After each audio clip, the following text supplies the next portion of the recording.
beloved Boss Mike Cervera.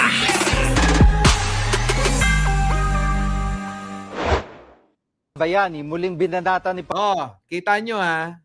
Kahapon ay etong si Pangulong Bongbong sinabi, mga kababayan, na pananagutin ko lahat. Itong may mga kinalaman din sa flood control, scam na ito. Kasabay ho niyan, mga kababayan, araw din na yon. Ito, i-connecta nyo lang, mga kababayan ko. Kasi sabi ng nung ating source, may bago raw assignment. Ayan, mga kababayan. Boss, wag ka na maingay. May bagong assignment. Hindi naman ako nagagalit Di ba? Hindi ako na nagagalit. Sabi ko nga, mga kababayan ako'y tiwala pa rin kay Pangulong Bongbong Marcos. Ito, i-connecta ninyo, mga kababayan ko. Etong binitawang salita ni Pangulong Bongbong kahapon. Araw ng mga bayani.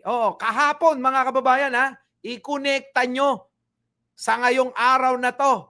Kahapon nagpalabas ng pagsibak kay General Torre. Tapos biglang ngayon, mga kababayan, effective agad-agad. Eto, i-connecta nyo mga kababayan ko, i-connecta nyo. Ngayong araw ng mga bayani, muling binanata ni Pangulong Bongbong Marcos sa mga tiwali. Nagali ng Bulaklak ang Pangulo kasama ang ilang miyembro ng gabinete sa libingan ng mga bayani sa Taguig City. Sa kanyang talumpati, binigyang diin ng Pangulo na dapat labanan ng mga mapang-abuso sa kapangyarihan. Pati raw mga opisyal na inuuna ang pansariling interes kaysa kapakanan ng bayan. Nauna ng pinigting ng Pangulo ang investigasyon sa maanumalyang flood control project. Bilang Pilipino, may pananagutan tayo sa ating bansa na maging mas mapanuri sa mga mali. Na isiwalat ang panluloko. Pananagutin namin ang lahat ng sangkot sa anomalya. Narinig nyo? Pananagutin namin ang lahat ng sangkot sa mga katiwalian, mga anomalya. Naku, putik na yan, mga kababayan ko. Eto ho ba, mga kababayan, ay may koneksyon sa pagkakasibak kay General Torre, mga kababayan? Masyado lang natin masyadong ini-exaggerate yung salitang relieve, baka naman mga kababayan, sabi nga ho, meron hong bagong assignment itong si General Torre, ano kaya yun? Ito po ba ay konektado, mga kababayan, Ito po ba ay konektado sa pahayag ni Pangulo na pananagutin namin? Na-quote ko, mga kababayan, mga kababayan, pananagutin namin, ang lahat ng mga may kinalaman sa anomalya, mga tiwali. Naku, grabe, mga kababayan ko.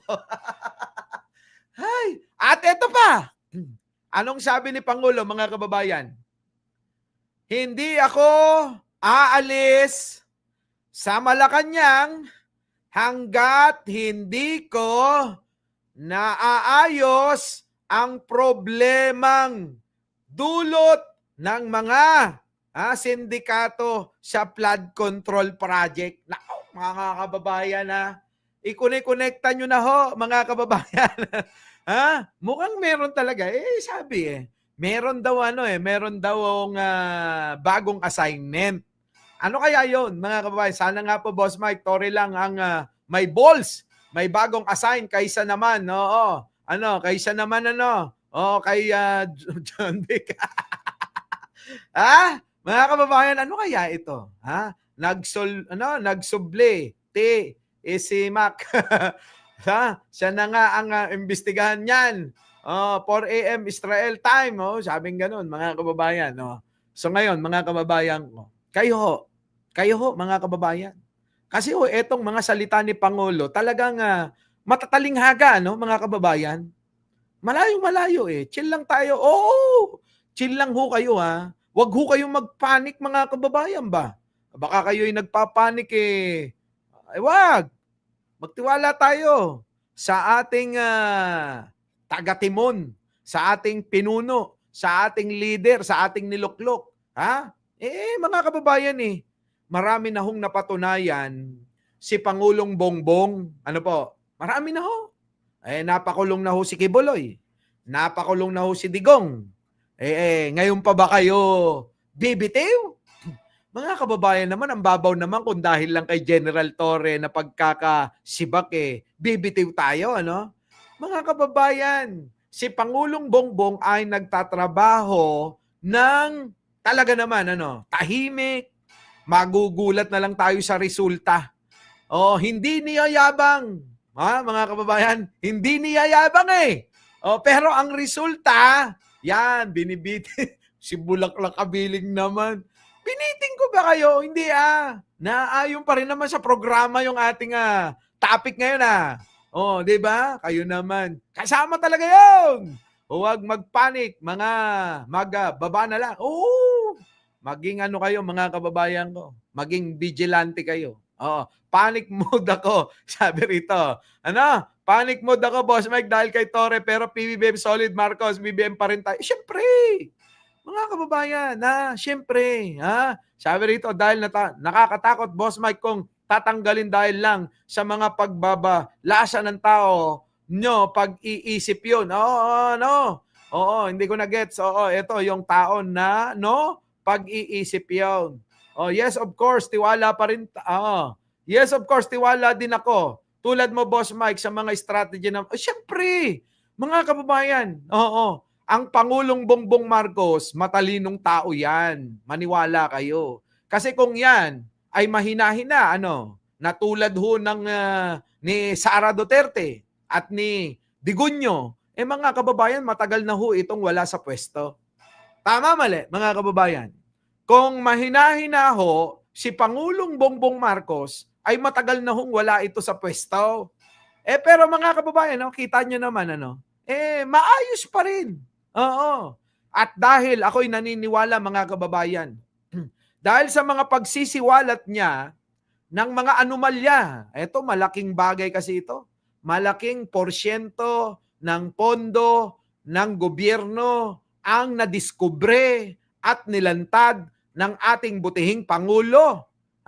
Kaya ho ngayon, mga kababayan, maraming mga ngit-ngit galit, maraming mga magtutulungan para ho pabagsakin lalo si Pangulo.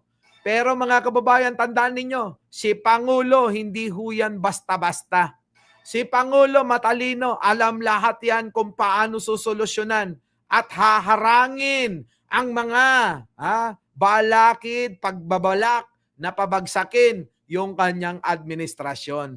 At naniniwala ko, nakasama ho kayo. Hindi kayo papayag sa kabila ng ginagawa ni Pangulo. Diba? Sasama kayo, sigurado. Mga kababayan, baka magwala ang taong bayan, sa kabila netong ginagawa netong pagbubunyag ng mga tiwali, ng mga sobra-sobrang pagnanakaw sa kaban ng bayan, alangan naman hindi natin samahan si Pangulo. Yan, mga kababayan ko. Eto pa. Dagdag pa natin to dahil kahapon, talagang balitang-balita ito, mga kababayan. Naman ni Pangulong Bongbong Marcos na pananagutin po ang lahat ng sangkot sa mga katiwalian, lalo na po sa mainit na usapin sa kontrobersyal na flood control projects. Kita nyo, mga kababayan? I-connecta ho ninyo, I-connecta nyo itong mga balita na ito sa mga nangyayari ngayon kay General Torre. Tiniyak na naman ni Pangulong Bongbong Marcos na pananagutin po ang lahat ng sangkot sa mga katiwalian, lalo na po sa mainit na usapin sa kontrobersyal na flood control projects. Inayag ito ng Pangulo sa pagdiriwang po ng National Heroes Day, kasabay ng paghikayat sa mga Pilipino na maging mas mapanuri sa mga mali at isiwalat ang mga panloloko. Narinig nyo, mga kababayan, maging mapanuri daw tayo. Maging mapanuri daw. Wag daw ho, basta-basta na lang, mga kababayan, tira na lang ng tira.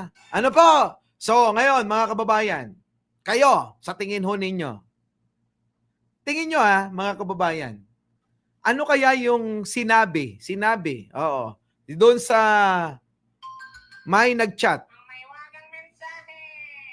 Ang sabi mga kababayan meron hong bagong assignment. Naku, si Pangulo ba mga kababayan wala bang ibang pagtitiwalaan kung hindi si General Torre lang? Si Pangulong Bongbong Marcos ba inalis si General Torre para dito sa kanyang hangarin, sa kanyang mga naiisip na gawin, para ho mga kababayan ay mangyari yung kanyang nais na mangyari. Si Pangulong Bongbong Marcos ang tinutukoy ko. Kailangan niya ba doon si General Torre? Yan ang ating katanungang iiwan sa inyo mga kababayan. Oo, babalik tayo mamaya mga kababayan at makikichismis ako. Oo, magtatawag ako kung ano pa yung mga impormasyon na pwede kong ibahagi sa inyo. Tatawag tayo kung saan-saan, sa Malacanang, kung saan mang ahensya. Maging sa Krami, maging sa opisina ni General Torre. Tatawag tayo mga kababayan, abangan po ninyo. Kainaro, late ka na. Abangan po ninyo, mamaya po yan sigurado. Meron po akong ibabalita sa inyo. Ano po? Muli mga kababayan, antabay lang po kayo. Kasi bagong-bago, talagang breaking news po itong balita ng GMA. So ngayon, ang gagawin ko, assignment ko po sa inyo, magtatawag po ako. Tatanungin ko isa-isa sila. Kung ano ba talaga? Anong assignment? Anong dahilan? At ano ang magiging kahinatnan ni General Torre dito sa administrasyon ni Pangulong Bongbong Marcos. Muli mga kababayan, ako po ang inyong lingkod. Mike Cervera po lagi nagsasabing, mahalin natin ang ating kapwa, pagdasal po natin lagi ang ating bansa. Maraming salamat po. Our beloved Boss Mike!